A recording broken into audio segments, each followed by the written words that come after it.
കുറച്ച് ദൈവികമായ സംഗതി പറയാം. അതായത് നമ്മൾ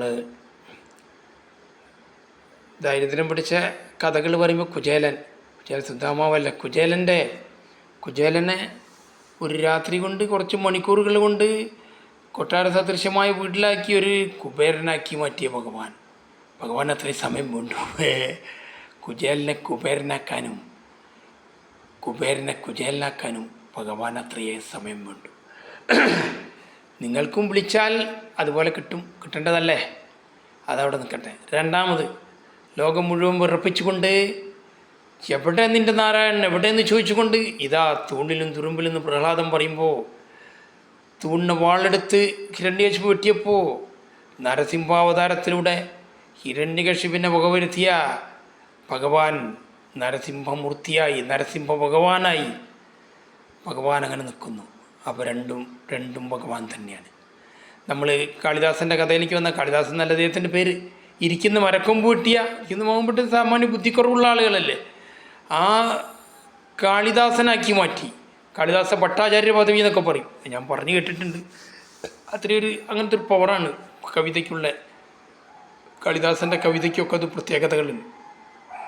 അങ്ങനെയാക്കി മാറ്റിയ ഭഗവതി ഭദ്രകാളിയമ്മ. അതുപോലെ നമ്മളെ എന്താ പറയുക, നാരായണത്ത് ഭ്രാന്തൻ ഒറ്റക്കാലും മന്തുവായിരുന്നു മൂപ്പരങ്ങനെ ശ്മശാനത്തിൽ വിറക് വെച്ച് അരി വേവിച്ച് കഴിക്കുന്ന നാരായണത്ത് ഭ്രാന്തൻ്റെ കാലിൽ നിന്നൊരു കാലിലേക്ക് മന്ത് മാറ്റി കൊടുക്കാനേ ഭഗവതിക്ക് കഴിഞ്ഞുള്ളൂ. അതും അപ്പം നാരായണത്ത് ഭ്രാന്തനും അങ്ങനെയാണ്. അപ്പോൾ രണ്ടും ഓരോ സമയത്ത് ഓരോന്നാണ്. നമ്മൾ കത്തിയെ കൊണ്ട് പറയുമ്പോൾ ഒരു കത്തി ഉപയോഗിച്ച് ജീവൻ രക്ഷിക്കാം ഓപ്പറേഷൻ നടത്തിയാൽ, ആ കത്തി കൊണ്ട് എത്രയാളെയും കൊല്ലാം. അതുപോലെ തന്നെ ഓരോ ടെക്നോളജി അങ്ങനെയാണ്, പല സംഗതി അങ്ങനെയാണ്. ഒരേ സാധനം നമ്മൾ ഉപയോഗിക്കുന്നിടത്താണ്, നമ്മൾ ബുദ്ധി വെച്ച് ഉപയോഗിക്കുന്നിടത്താണ് അതിൻ്റെ കാര്യങ്ങൾ കിടക്കുന്നത്. ഏത് രീതിയിൽ ഉപയോഗിക്കുന്നു എന്ന് പറയുന്ന പോലെയാണ്. അപ്പം കലികാലാണ്, പാടത്ത് പണിയെടുത്താൽ വരമ്പത്താണ് കൂലി. അതുകൊണ്ട് ദൈവിക ശക്തികൾ ഇവിടെ ഉണ്ടെന്ന് വിചാരിച്ചുകൊണ്ട് മുന്നോട്ട് പോവുക, അല്ലാതെ ആലോചിക്കാതെ നടക്കാന്നല്ല. എന്നാൾ പറഞ്ഞ പോലെ തന്നെ ഞങ്ങൾ പറയുന്നതിൽ അപ്പുറമില്ല, അതിൻ്റെ അപ്പുറത്തോട്ടൊന്നും സംഭവിക്കില്ല. ഇവിടെ ഒന്നും സംഭവിക്കാൻ പോണില്ല.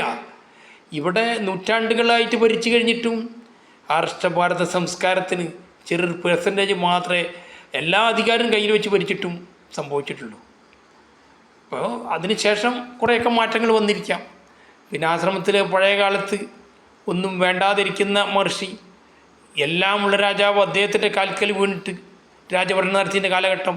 എന്നാൽ മഹർഷീൻ്റെ ആശ്രമത്തിൽ പുലി സിംഹമൊക്കെ ശാന്തമായിട്ടിരിക്കും. അത് പുലി സിംഹത്തിൻ്റെ കഴിവ് കൊണ്ടല്ല, അവിടെ അതിനങ്ങനെ ഇരിക്കാൻ പറ്റൂ. അതാണ് ആർഷഭാരത സംസ്കാരം. ഇവിടെ അങ്ങനെ പറ്റൂ.